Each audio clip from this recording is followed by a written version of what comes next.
saying, boy, just all I'm saying is I was up to watching this. Yeah. And I don't know who set it up, if it was Cardi's people, if it was the Chargers, but I will say this: it was very smart. A lot of people watched it. You got Meg showing that she still has strong knees. God bless. I could watch. I could watch Cardi tackle that dummy all day. Matter of fact, tackle me. My favorite saying to tall women is "dunk on me." I just tell Cardi to just tackle me, baby. I mean, we were second in recruiting last year. A&M was first. A&M bought every player on their team, made a deal for name, image, and likeness. All right, we didn't buy one player. All right, but I don't know if we're going to be able to sustain that in the future because more and more people are doing it. That's where you see the genius of Nick Saban. He's in a room talking to influential Alabama people. One of the things that he says is, I don't know if we're going to be able to maintain this level if it stays the same. It's basically he's using the Republican strategy. Like, we're good. We got so much talent here, but I don't know if we're going to be able to continue to do this if these Mexicans keep crossing the border. I don't know if we're going to be. I beat the shit out of Jimbo more times than I'm not, but I'm not sure if I'm going to keep being able to beat the shit out of Jimbo if we don't do something. Saban is Geppetto. In my era growing up, Lil Kim on Quiet Storm had the dopest verse with two goons in the microphone with Havoc and damn, I can't even think of the dude's name. And Prodigy, Havoc and Prodigy. Hot damn ho, here we go again. Like, when she come in that business, she just boom. It's the real shit. It's to make you feel shit. Bump them in the club shit. Make you knock out when you bump this drums to your eardrum, the wrong cut. Have a person OD because it's never enough. Like, I'm like, oh shit. I could vibe to that. I could go work out to that. I could go do a lot of shit.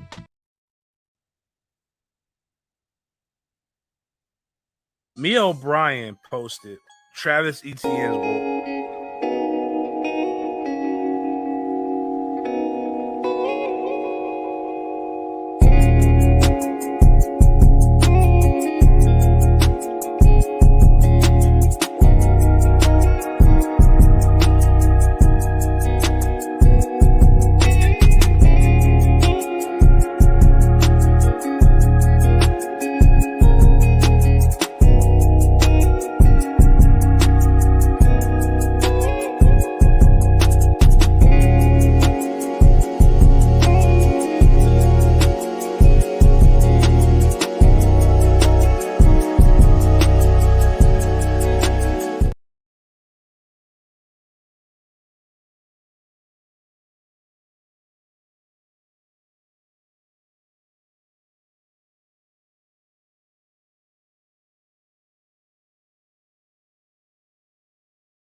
Um, One of the beautiful things is kind of going off on your own and not having to really worry about another partner and having a consistent recording schedule.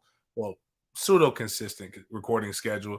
I'm able to travel and do a little bit different things, and I got a chance to go over. And I will tell you this: from the start of spring practice until the Friday night walkthrough before the game against Florida, you could see a clear transition, clear development, way different and way better.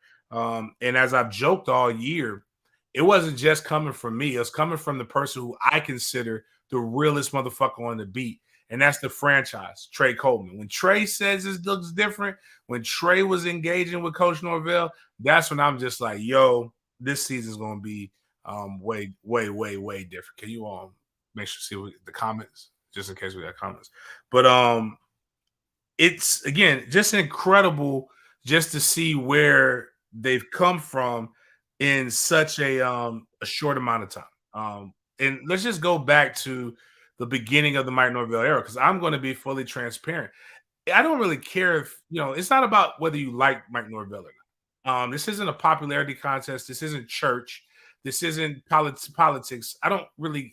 I come from a true locker room mentality, a true elite mentality, a true mentality where you've got to do things that are a little bit different than the way everybody else initially engages. I don't have to like you to work with you. I need you to do your job. And honestly, sometimes there's been a lot of people that I truly liked that I fired or that I could not work with. And then there's been a lot of people that I truly hated, but I will want them in a battle. I want them to my left or to my right. I promise you. I know you guys misconstrue a lot of the different things when people say this is a teammates, this is my brother, and all these different things. I didn't like every teammate that I had. And every teammate that I had did not like me. Still to this day doesn't. What's funny is some of the guys that I thought I liked or thought liked me don't. Hell, Buster Davis has me blocked on Twitter. I have no idea what I ever did to Buster, but obviously I did something enough to make Buster block my ass. So, and I like Buster. Buster, if you're listening to this, Buster, I genuinely like you, dog. You were one of the funniest teammates in our class that I had, and a badass linebacker. I admit that. But I didn't like everybody. And if you go and you talk to guys, they'll tell you the truth. But it was about who could get the fucking job done. And when Mike Norvell came in, it was never because he he wasn't any good, but I was like, you set a fucking hell of a precedent. When you fired a coach in a year and a half and you said 6-6 is not good enough. Knowing all of the different things that he had. And to this day, people still have arguments and discussions. And I think a lot of it is rooted because a lot of you guys look at politics the same way you look at as athletics. And it's not the same. But I come from a mold or a mindset that you must give a coach 3 years. And that was always my mindset with Coach Norvell. I'm going to critique what it looks like right now. But at the end of the day, Mike Norvell, my judgment of Mike Norvell and where the program will be is at year 3.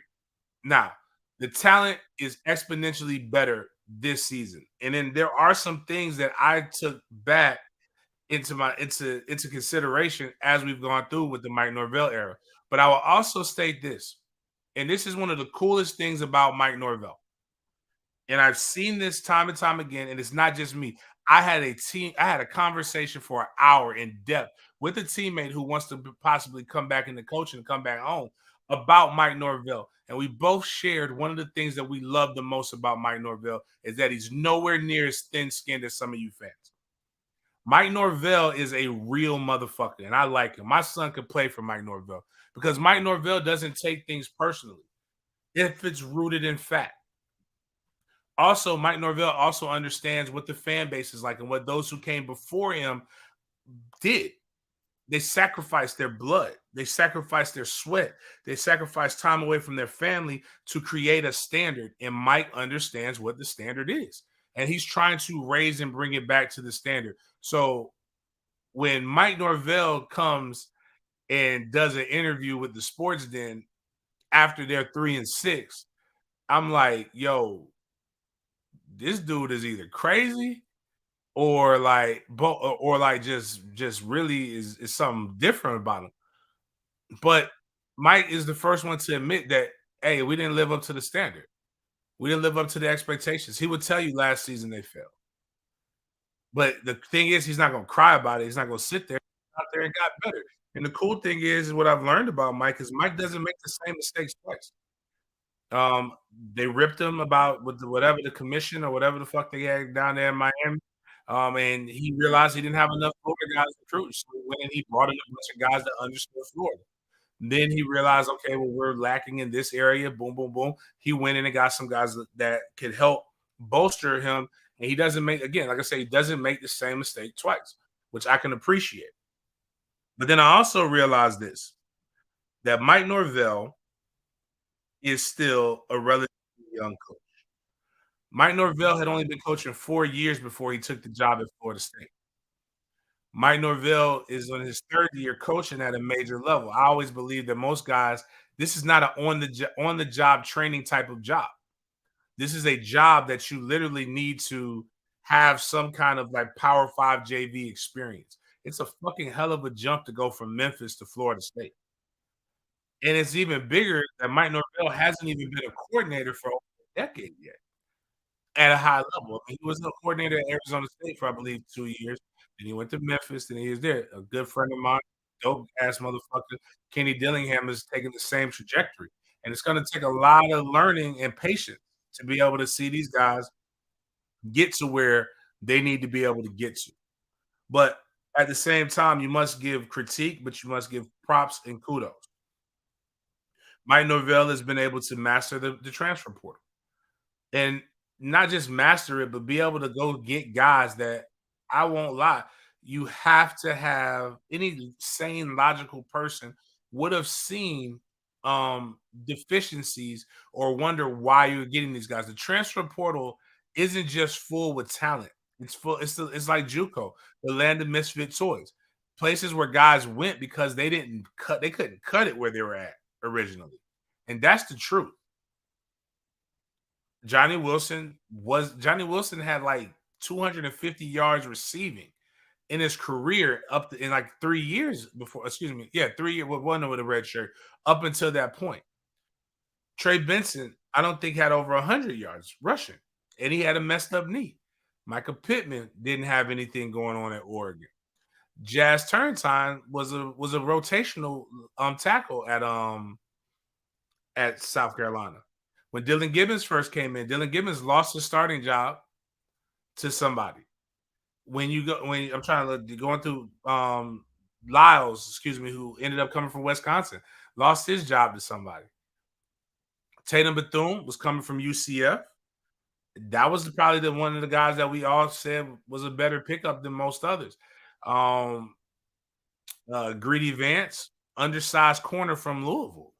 Like nobody's really begging, beating down the doors for him. One coach told me that he was a backup, like he's undersized and not very fast. Jared Verse, out high accolades, was coming from an FCS school. I'm just going through the list of these guys that you brought in. And even in your recruiting, after you coming off of losing Travis Hunter, all the momentum was trending down, and with our rivals, all the press was super positive from getting big time recruits, closing well in the transfer portal, killing it in the name, image, and likeness department with people who were willing to be the face and kind of just be braggadocious. And while our media is writing articles about how bad the NIL is, our rivals are acting like everybody's Big Willie style. Everybody's multimillionaires where they're at. Meanwhile, we're acting like the old curmudgeons. One of the things I would say the biggest thing about the Mike Norvell era hasn't been that it's been that he has been treated with kid gloves, but mainly the positives haven't been positive enough. If that makes sense to use the new slang today. But all of that brought us up to again. So all of that brought us up to the first day of spring. I go out there. I take my brother CJ Wilson. I see Johnny Wilson for the first time. He looks like he's huge. I see Trey Benson. I'm like, damn, Trey Benson looks pretty impressive human. I see guys like CJ Campbell doing pretty well. I see these transfer guys, and I'm like, man, for the first time, I don't know if I can play here. These guys are pretty damn big. And I'm watching the pace of practice, and I'm impressed. I'm thoroughly impressed. I'm thoroughly enjoying what it is that I'm seeing. And I let out a tweet. And my tweet was, hey guys, this looks different. And I was just like, yo, that's crazy. This does look different. Things like that. You can post that one up here in a second. And I'm like, well, you know what? Let me wait till we get full pads on. I bring my son out. My son had just went viral earlier, like in the fall when he went to the Jacksonville practice. He said, "Dad, is this a JV team? Excuse not JV, excuse me. Is this a high school team or a college team we're watching?" He comes out to the first day of full pads, almost gets ran over by Malik McLean. He is just like, "Yo, these guys are big." He's impressed. Every time I went, I left impressed. And I actually had some friends who I coach with come in and they told me something. And this is what I learned. I learned in this that there's a difference between those who have lived it and those who are trying to witness it, right? So I lived it. I know what it's supposed to feel like. I know what it's supposed to look like, and I also know how to develop it.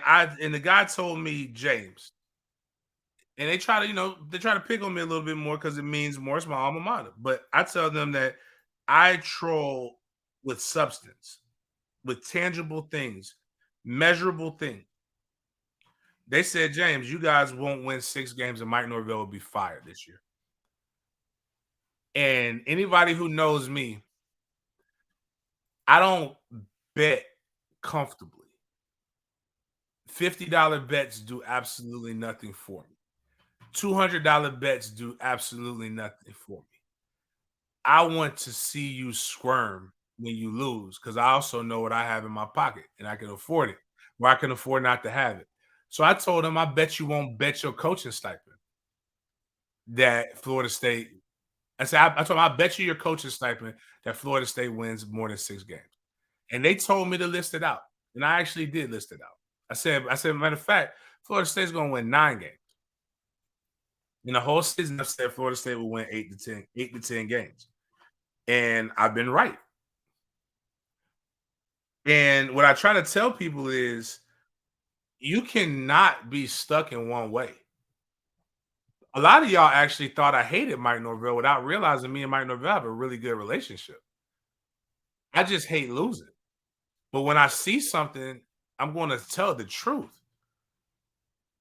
And I also watch other teams play. Like if you watch, like I get paid to do this. Like, yeah, I ain't telling y'all to go to ABC or Green Acres for my health. Y'all realize those people now they're good. They're damn good. So it's good fellas. But those people write me a check to talk about sports and to tell y'all because people listen and people watch it. But like I watch everything. My son watches it. Anybody who knows me during football season, I work 7 days a week. I'm always watching sports, or I'm always looking at stats, or I'm always looking at something. When I saw that schedule, I'm like, that schedule isn't as detrimental, that dangerous as people think. But that being said, it didn't stop people from trolling. So you can show that my boy CJ Wilson posted, just making sure everybody remembered that those those trolls looking funny in the light. When everybody came in and talking about they had the number one class, Miami fans. We got the number one class, number one staff, number one roster, best team in the state. And some of that actually was tangibly true. Really tangibly true. Per 247, Miami had the second best roster in the ACC. They went from that to if you can go click on that nah, not that one. Yeah, my bad. Yeah. Go back one more. Damn, no, I thought that was it. But anyways, it says you in Miami. They went from that to basically now, if you go back to the list, it says the second one under rival fan. Yeah. Yeah. They went from that to basically looking like clowns. Florida told us we have a Heisman. So am I? We have a Heisman Trophy candidate at quarterback. We went from having a Heisman Trophy quarterback at quarterback to we're in rebuild. We're in full rebuild. That's what our fans did, and then belittling the stuff, and they still say things like "we not sorry." I mean, excuse me, we still sorry, but or they say stuff like this toward the end of the season. This is a great. I love Mike Leach. This is Mike Leach at Texas Tech. And this is just, they'll be like, oh, changing their mind, switching it. You got it on there already? Yeah. I basically saying this. Last fucking week. That wasn't this week. That was last fucking week. That was last week. That wasn't this week. It's just, one thing that I'm learning about Twitter is that people love to change the narrative. They love to switch it up. No matter what it is, and they can't be solid. You can't stay on anything. So much so that the guys out here calling people out about making bets and then being scared to come in and then bragging about scamming. That's why we need fathers in the household. Men and some of you men have failed. You raising a bunch of pansies, and I'm not even going to put that and say that you're raising women because women have more integrity than what some of you males have when it comes to this.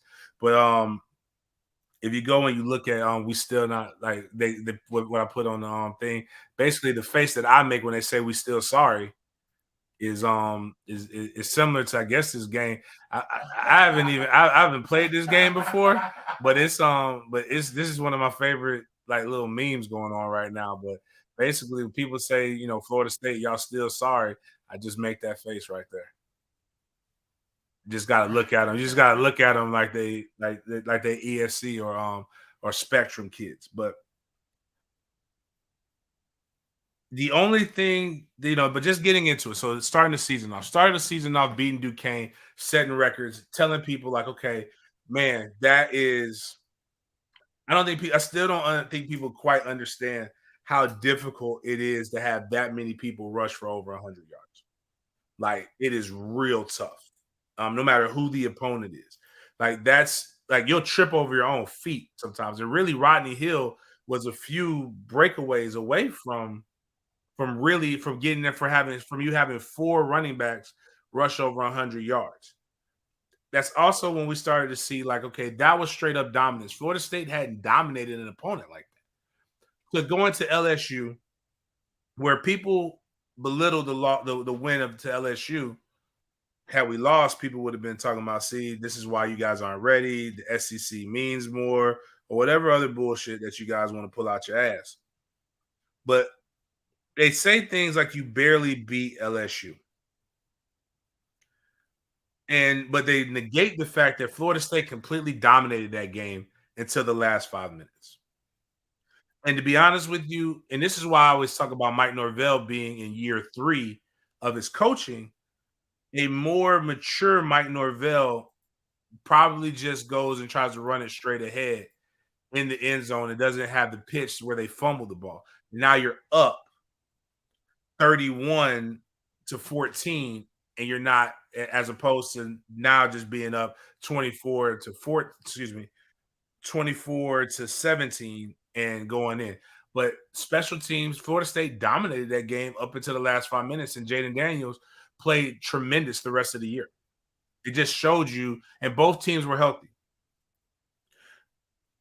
until after that game. Then you you limp into Louisville, and you not only beat Louisville, but you beat Louisville, who with your backup quarterback for a half, which was impressive. Then you come in Boston College, and you absolutely, utterly destroy Boston College. So you hit the rough patch of your schedule 4-0. Now here's where they got to mature and grow up. And I'll still say this, and this is where in maturity, not just in the realm of playing, but in coaching. You got to get the game. You got to win the tough games. Wake Forest beat you 31-21 in a game that you very well should have won. NC State scored 1 American football touchdown, and they beat you. The rest of it was in special teams. All you had to do was score, and you beat them. They held you to your lowest score of the season. Clemson You lost to 34-28. Similar outcome. You just stopped. You didn't have enough of an offensive output, which completely changed after the Clemson game. And now a lot of people were saying things like we need to fire Fuller. This is Fuller's fault. And but people have never heard of terms like complementary football. They did not play complementary football at the time. And what does that mean? That means there are times when we play, like Coach Bowden used to say this, and since everybody loves using Coach Bowden quotes, I'm gonna use a Coach Bowden quote. Good defense is gonna win you 8 games, but you gotta have an offense that's gonna score. And when that offense scores, that's gonna help you get those other 4 games. I want to take everybody outside of their box, right? Look at all your favorite teams. Even your Alabamas, even your Alabama teams, even your LSU teams, even your Georgia team. There are times when the defense needs the offense to bail them out. There's times when the offense needs the defense to bail them out. Then there are times when you just got to have some sound special teams. And that first 7 games of the season, things were out of whack. Fitz isn't kicking the ball the way he needs to kick. So you're not getting automatic points in special teams. The defense comes out flat in the first half. Figures the shit out though. One thing I think people don't give Fuller enough credit for is his ability to figure out what the other team is doing and shut that shit down in the second half. Go back to the Wake Forest game. Wake Forest scored on the first drive and on the last drive of that half. Florida State had plenty of time in between with short fields to be able to score and come back. In the first half, they were going 3 and out and putting their defense in bad position. Same thing with North Carolina State. The guy can coach. The guy put his guys in position that was set up for them to win. They just didn't execute. Now, when you go to the next few games, and I won't lie, like a lot of people were shaky. My coaching friend was like, "Yo, yeah, I told y'all wasn't gonna win." I said, "Bro, we're gonna win the next. We're gonna win out. How about that?" And we did. Georgia Tech, you get Georgia Tech without Jeff Sims, without a coach, but you spanked that ass. And I did not think this was going to happen this bad. I knew we were going to win, but I had no idea we were going to win this bad. But Florida State beats the shit out of Miami and Syracuse, giving up a grand total of 6 points, no touchdowns in that span. Then they play Louisiana Lafayette, and everybody got in. And then even the Florida game. So one of the things about the Florida game is everybody talks about Fuller. They got what they needed to get in the first half. Again, second half adjustments did enough to where the offense could stay around to where they eventually came out. Now, here's what I want people to realize about Florida State's schedule. LSU, Jaden Daniels, different defenses. A bunch of the fans were telling me, "Oh my God, I'm so scared of LSU." And I'm like, "Who are you afraid of?" They're like guys who hadn't done anything. But LSU is right now is a top ranked team, ranked 14th in the college football playoff poll. Florida State's 13th. Louisville, Malik Cunningham, Heisman Trophy candidate. Boston College's quarterback at the beginning of the season, Heisman Trophy was a top quarterback, one of the top quarterbacks in the nation with the top wide receiver coming back. Wake Forest, Sam Hartman, one of the top quarterbacks in college football coming back with wide receivers that were balling and were eating. NC State, top quarterback. We ended up knocking them out for the game, but they had one of the best quarterbacks, so that's 4. Clemson, DJ Ukulele was considered one of the best quarterbacks in the nation when he did, and Will Shipley, cold ass Pilgrim, cap. Miami, the Dyke was considered one of the best. Was considered a Heisman Trophy candidate. That's 6 right there. Now, just want people to realize this. Syracuse quarterback considered one of the best quarterbacks. All these guys were ranked higher than Jordan Travis, too, by the way, in the preseason. So that's 7. Anthony Richardson. So Florida State played against 8 dynamic playmakers at quarterback in the nation. And their defense was still a top 25 defense. Dino Babers is one of the best offensive play callers in college football. Just saying, guys, like it's really tough to not to knock what these guys have done. Um, and bringing it full circle, the season ends, and what do you have? You have Florida State having guys make all ACC. Last year, we didn't have anybody, I don't believe, really make all ACC. But I think, we had Jamie Robinson, but I think Jamie was first team all ACC. But right now, Florida State have 15 all ACC selections. We have the second highest in the conference, our highest ranking since 2015, and our best season we've had since, I believe, 2016. First team, Jamie Robinson, Jared Verse, Dylan Gibbons. 3 transfers. Second team, Jordan Travis, Trey Benson, Johnny Wilson, Rob Scott. 3 transfers. Third team, Meach, one of our guard. Excuse me. So in that's 1, 2, 3. That's 3 offensive linemen. Honorable mention, Maurice Smith. That's 4 offensive linemen. Fabian Lovett, Robert Cooper, Tatum Bethune, Renardo Green, Michael Pittman. Guys who weren't mentioned in that are guys like Kalen DeLoach. A bunch of other guys that actually performed at a high level. In that, you've got a ton of guys who transferred out from other programs that came in that bought in. Of that, a lot of those guys are actually going to come back. Jared Verse had the most votes of any out of all these defensive players in the ACC.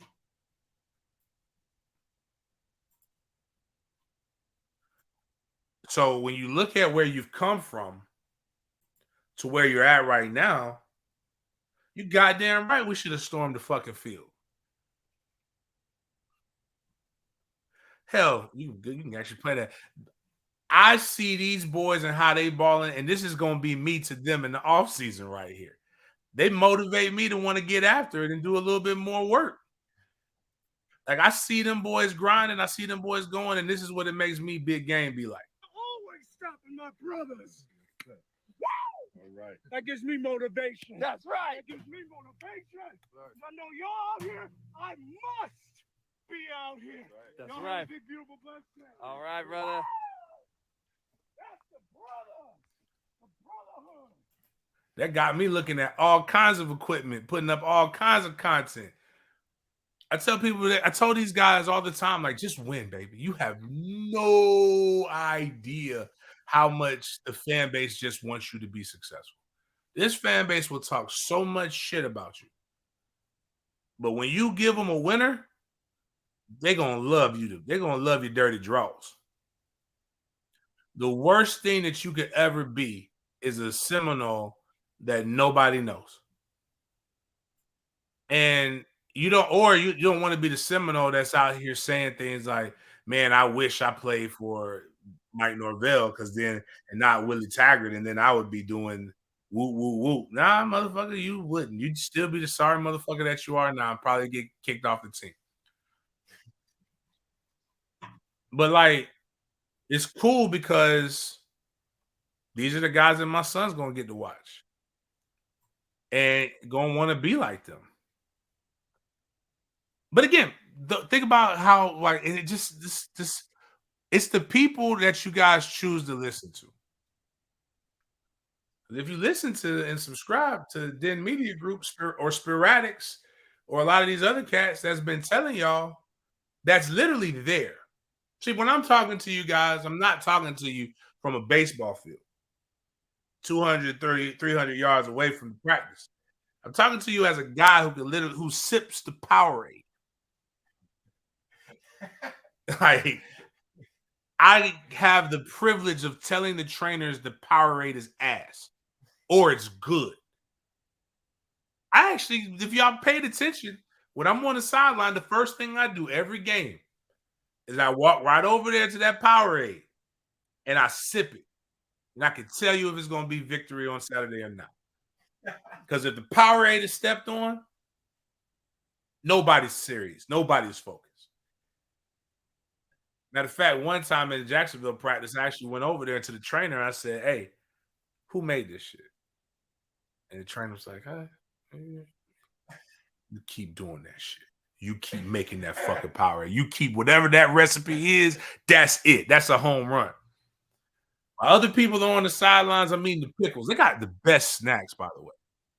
Don't know if you realize this or not, but like it is. We didn't have snacks like that when I was at practice. They got fruits. They got Welch's fruit snacks. They have pickles. They had pretzels. They had like these like frozen grapes, watermelon, a whole bunch of shit that they got. That their nutrition is way better than what I had, and it's gonna get better. My guy. So you got White Mike and you got Big Mike. White Mike is Mike Norvell. And for my white people, I'm glad some of y'all sticking with me. You're learning colloquialisms.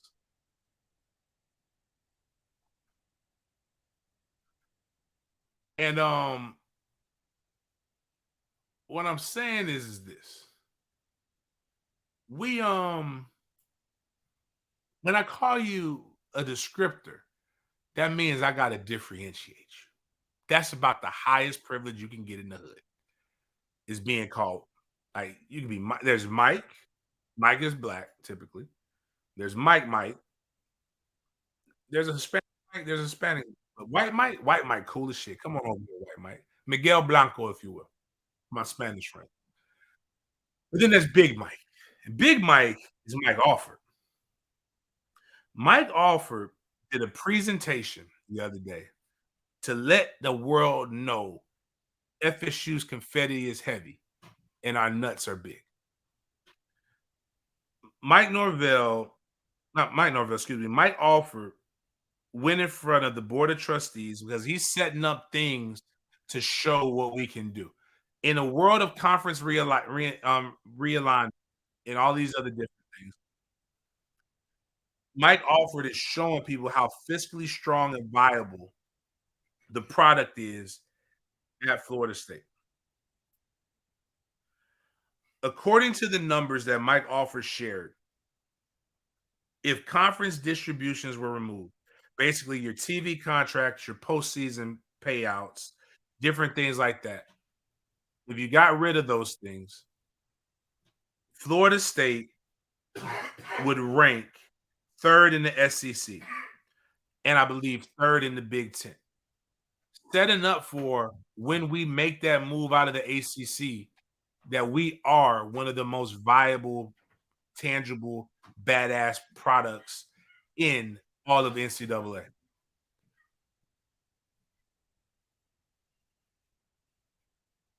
That means we're ahead of Alabama, we're ahead of LSU, we're ahead of Florida Gators. The only thing that they have on us fiscally is the SEC handout. Texas A&M and Georgia are the only two universities in the SEC who would be bigger than us. We would rank third in the Big Ten. Ohio State and Michigan, who've been playing football since leather helmets, are the only programs that would be in front of us. We would be ahead of Penn State, Iowa, Wisconsin, amongst others. So when we make that move, things going to be moving great. Things going to be moving big time. And one of the things so basically what I want to tell people is, so you don't have to go read the article. and go in depth and all this other stuff. I'm going to paraphrase it for you.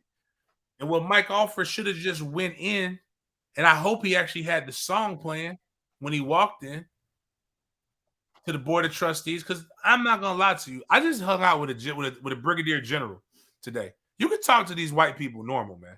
I ain't gotta get all fancy and shit. Trust me, they giving me some bread to go spend. But when Mike basically walked in there, Big Mike walked in that bitch and said, "Hey, it's a whole lot of money in this motherfucker." That's basically what he said. We not no broke boys. It ain't no poor people around here. We just got to get y'all on the right page. And then now you got guys, you got NIL collectives like Rising Spear, um, having record donations. I think they had a 48% increase in the month of November. And people who are going there, and I support that. Please go to Rising Spear, put your money there so that Florida State athletes can continue to get paid. If you go down there, you can see. I don't think this happened with Rising Spear, but if you look at the next one under that, Miles, shout out to my guy Fabo right there. Yeah, that one. Um, Fabo is now the recipient of another car, of a Toyota. I think it's a Forerunner. Yeah, so Toyota 4Runner, that bitch is clean. Shout out doing business with the no. Peter Boulware Toyota hooked it up. I love that. One of the things that I love when I see Brian McFadden have guys come on his show with the NIL Collective. Hopefully, some of the things that we got going on, me and Chris Frazier with Sporadics and Norvell Central, what we're going to start doing is we're going to start bringing guys in as well. So I say this to say we just ain't got no lying ass Cubans coming out this motherfucker talking about we spending billions and billions of fucking dollars. Because as they love to say about the season, games got to get played, baby. Checks got to get cashed. I really believe that I believe we're going to see in the next couple of days how strong Florida State's NIL dollar, if Florida State's capital is, when you look at these guys. I'm going to make this prediction. Y'all know I don't make predictions. Y'all know when I'm saying shit that it's, more than likely going to happen. I think Mike Norvell keeps 75% of the roster that's supposed to leave. I think that those guys love playing for Florida State and bringing it back that much that they choose to stay and they choose to come back and compete for a ACC championship. And those guys come back and they're going to go out and they're going to ball out and they're going to live like rock stars. And then you're going to see a bunch of Florida State fans stop bitching about the NIL and start getting involved in the NIL. And I always tell you guys, one of the coolest things about knowing me is that I'll walk you through the process. You don't have to fear it. What you have to do, though, is you have to embrace it. And when it comes to it, all of these things bring change. They bring proper change. Winning, NIL, fan involvement, and it even changes your perspectives of a lot of guys. If you want, I want to play. This is another reason why I love Fuller. I want you to listen to this. What Fuller says to this defensive end. I think it's Jones, the junior college guy. And to me, it was very impressive because it made me want to have my son play for somebody like this. And you can see the visualization of what the young man, while Fuller is explaining to him, what it's going to be like for him at the Florida State University. So play that real quick. So awesome. Oh my goodness. Just for the moment when Coach Vito told us to watch your tape, me and JP sat down, we had no doubt. We just had to make a phone call and then get to know you. And once that happened, it solidified everything. We've never blamed you differently. You've never blamed us. You're going to be an absolute star. If you got the path laid out, you will take advantage of it. There's no question in our minds. You'll be great. Can't wait to join you, man. Proud of you. Keep working. Keep working. And I'm going to tell you guys this, or before you guys get onto this thing and say, oh, man, that's just recruiting right there, big game. That ain't – this man, Adam Fuller, is like that all the time. On Thursday before the game, every day, the game before the they have I think it's victory walk. Former players come in, get around the young guys. We tell them our name, the year we played, where we're from, um, jersey number, and your position. So I brought my sons to this one. You saw the video. Killer goes around bumping up everybody. Trey walks around. Coach Norvell sits there. They all recognize my son. This is something teammate we're talking about today. I legit love coming back because of that. It's real easy to get to me. You get to my kids, you got me. I still may think you suck ass, but I'll treat you great if you treat my kids good. Trey is always like Adam Fuller. I don't know why. That's actually what made me pay attention to Adam Fuller, is how much everybody else hated him and how much my son loved him, but wouldn't touch Mike Norvell.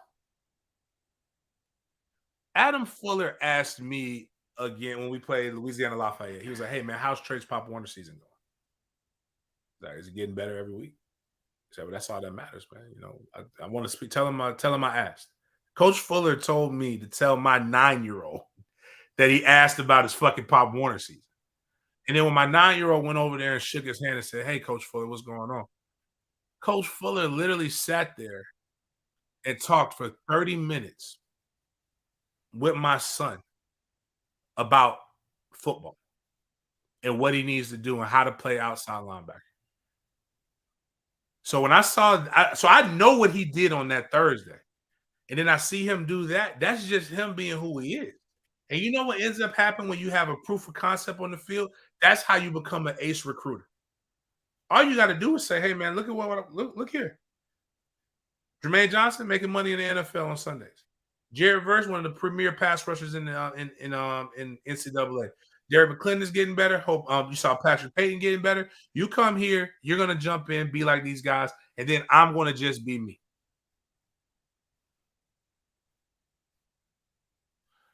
Same thing with Mike Norvell, and same thing with Alex Atkins. You've got men who are just quality. Now, does Mike need to get a couple, maybe strengthen a couple pieces on that coaching roster? Hell, fuck yeah. But the reality of the situation is what we need to do as a fan base is take a step back from griping about the things that we can't control. We can critique. There's plenty of things to critique. I'll critique it all off season. Many of us will critique it, but it's not going to detract from what you did. Because as I tell people, if 9 wins was easy to get, we would have been done that shit. Mike Norvell wouldn't be the coach here if 9 wins was easy to get. With the opportunity to get 10, I'm sorry, the standard is to come in and compete and have an opportunity. And you can't say that you didn't feel you had a chance. In fact, if this were next year, you know what Florida State would be doing this weekend? Probably playing in Charlotte.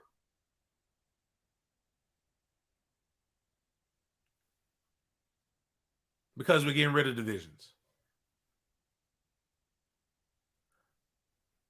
Mike got the offense humming. I don't know what the fuck happened between that 3-game stretch, but I think we've played better defenses. And when you look at what Florida State has had, we're number 1 in overall, number 1 in 80, I think, big plays. Yeah, 88 big plays. We have a top 10 rush offense, top 10 pass offense, if I remember correctly. We've got a lot of things to be positive about. That defense. Matter of fact, let me go check out these numbers. FSU defensive ranking. Let's go here to check this out. Total defense. Right now, so again, like check. Fire Fuller, right? We have the 14th ranked total defense. Do you know how simple that sounds? Like imagine you have one of the best years at your company in your company's history, and you get a pink slip. It's not on there. Look it up.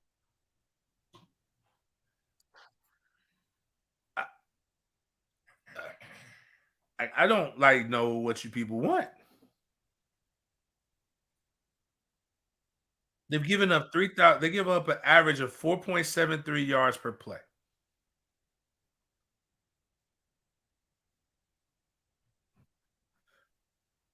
They're 14th in the total offensive touchdowns. They've given up 28 offensive touchdowns this season. You played 12 games. What is that? What's 20? Let me just do, because I ain't there. I was just helping my son with math. I got to pull out the calculator. So, man, the average is 2 touchdowns a game. Fire him. Get rid of him. Because he still has holes in the defense. Yeah, we need more D linemen. No shit. Florida's got a guy who's going to probably be a first-round draft pick on that offensive line that we went up against. Florida, the white boy, the Pilgrim got in our ass a couple times, but they made the adjustments. I told y'all what's going to fucking happen if Anthony Richardson wakes the fuck up. I want some of y'all to go run out that goddamn house and go try to tackle a tree and see how well you do. 6'4", 250 pounds, running a sub 4.5. That's fun. You have to account for that shit. And Vanderbilt made them throw the ball. They got 4 wide receivers, so they wasn't throwing the ball. They knew what they could do. Our weakness was that. We fixed that shit in the offseason. That shit doesn't happen again. Or, prayerfully, Anthony drops the fucking note and gets the fuck on. So we ain't got to see that no more. So you have a top 15 defense. Top 15 defense. Where's the offense? I want to see what the offense. Do I have an offense thing? Passing offense. Top 15 defense. And y'all want to fire this. Y'all want to fire the guy. I hate to see you guys get judged at your jobs. Some of y'all, I know some of y'all. You forget. I know some of y'all. Y'all ain't been elite at nothing in life. You want to know what's wild, Miles? You know what our offensive rank is? 14. Yeah, man, we ranked 14th in most polls. Damn, that bitch right there. Huh? It's all almost right there. And it's spilling over into recruiting. Check this out. Month of December, I think IHOP has the pancakes. We got pancakes coming too. We got flips coming in December. Check it out. Big week here for recruiting. We're trending for this tight end that everybody in the nation wants, a white guy. We already have a good recruiting class. And I'm going to end this by going through, because everybody talks about recruiting, right?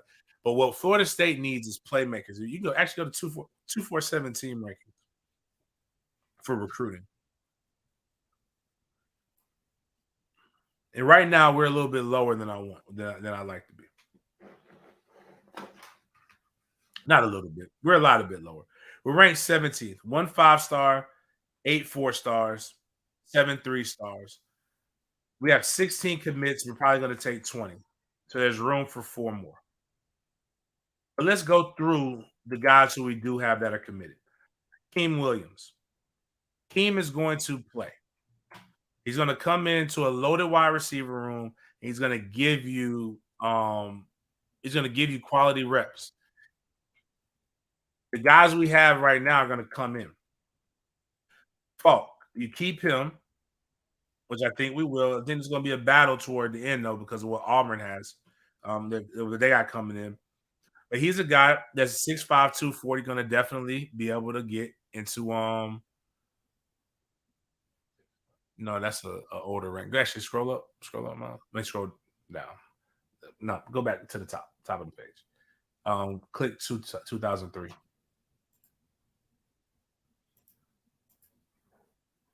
Lucas Simmons is a guy who's going to come onto an offensive line that's open with a lot of guys with a lot of depth. Blake Nicholson going to come in and play. A lot of these guys that we're pulling in are guys that can actually come in, provide depth, but actually give you something here. Now, what I'm going to do right now, and that's not including guys like Baxter, who we're trending to flip.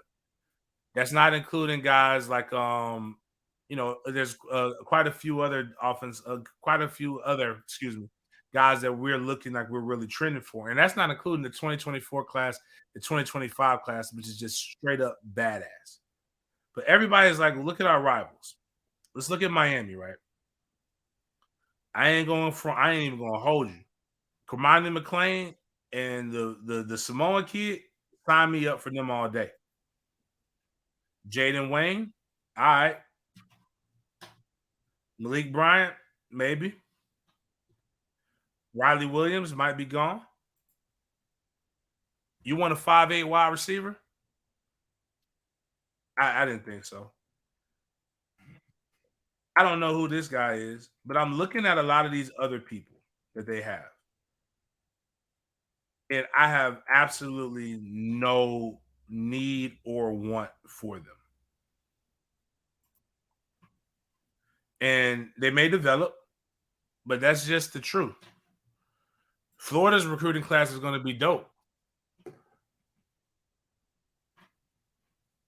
But the goal is to win games and not win trolling arguments, not win recruiting. I keep always asking people, you know, Florida and Miami been kicking our ass in recruiting for quite some time. Florida had what's up, Joe? I see my dog. Hey, that's my fullback, right? Joe came to the goddamn tailgate. We damn near broke each other's backs hugging each other so hard, man. That's my dog. It was good seeing you, Joe.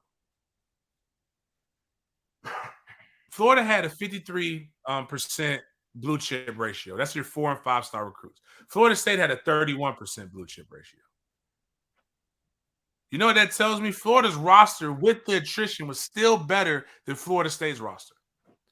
Got that ass whooped, though. Miami had the number 2 ranked roster in the ACC. They didn't put up 3 points. I'm not a guy that's going to tell you, give me 3 stars with heart. No, I don't give a fuck. I want ball players. But what I am going to tell you is this. I was a no star that became a star because I was around a bunch of fucking 5 stars. I ain't even going to lie to you. You got to rise to the occasion, but the culture was there. What you have now and what Mike Norvell has been able to do in the transfer portal is get guys that have 2 to 3 years left that are veterans that come in, buy into us, develop the younger guys, go out there and kick some ass and take names. And now you got a fan base that's tasted success. You've got some young guys that have tasted success. And you know what you got next year? I ain't even getting to the bowl game yet. FSU 2023 football schedule. Futures. You've got LSU in Orlando. Shout out to the tailgate. We got it. We got it already set up. You got Southern Miss, Northern Alabama, Florida, Boston College, Clemson, Miami, Syracuse, Wake Forest, Duke, Virginia Tech, Pitt. You have an easier schedule than you had this past season. If you can keep everybody and you can replicate, God bless. God bless the trap.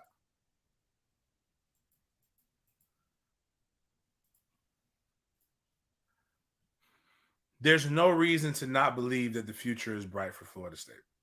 And shout out to Coach Norvell for maintaining and keeping guys and keeping the main thing the main thing. As I tell players all the time, you need to stop worrying about social media.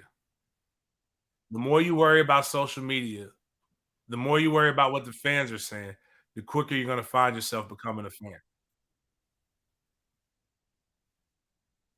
With that being said, we get an opportunity to play in a bowl game that's in a climate that we all love and that we're used to in the state of Florida, preferably. Maybe in Charlotte. I doubt we go to the Duke's Mayo Bowl, but it's really trending the Cheez-It Bowl. If we go to the Cheez-It Bowl, we throw in the tailgate. If it's the Gator Bowl, we throw in the tailgate. Anything else, I'm just chilling. I ain't going to lie to you. But stay tuned for that, man. appreciate you guys coming up here and chopping it up for me for however long this was. I really don't know. Um, we're gonna have more no content coming up. Check out Sporadics podcast that me, Chris Frazier, Chip Westerly, and Taylor did, or aka Norvell Central did yesterday. We got another one coming up Thursday where we're going to talk more in depth about recruiting and other things that are going on. Check out Mark Rogers TV. I'll be on that. More no content coming up. If you haven't liked these pages, go check out Dope Boys. Go check out go like Dope Boys on Facebook. We're gonna do another Dope Boys Twitter page, Inside Drills, tons of other things that are going to come up here in Den Media Group in 2023. Bunch of collabs. If you got a dope ass podcast that you're looking to get a little bit more push, a little bit more pub, make sure you inbox me, check me out. We're going to definitely be looking for some cats that want to be able to get some collaborations and use my ability to help with the advertising and marketing streams. On that note, appreciate you guys chopping it up with me, and as always, go Noles.